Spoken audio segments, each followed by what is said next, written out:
Hello guys, let's try MQ Cosmetics Lip and Cheek Tint in the shade Almond. Maganda po siya, ito yung mga bet kong shades.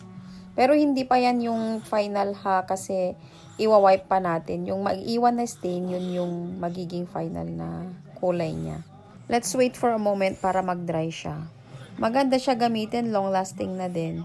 Hindi mo na kailangang mag-retouch pa. Yung stain niya, kakapit na siya sa lips mo. Madami din pong available na shades. Tingnan natin mamaya. So, ayan, i-wipe na po natin. O, ayan, di ba? Ang ganda. Nakakabagets yung shade niya. So, ayan, i-zoom natin para makita nyo. Maganda talaga, oh. Mas may naiwan pa akong konti. Ilagay naman natin sa cheek. Konti lang ilagay nyo kasi sasabog yan, oh. Tingnan nyo, konti lang nalagay ko pero effect na effect na. So, ayan na po ang final look. O, pack na pack.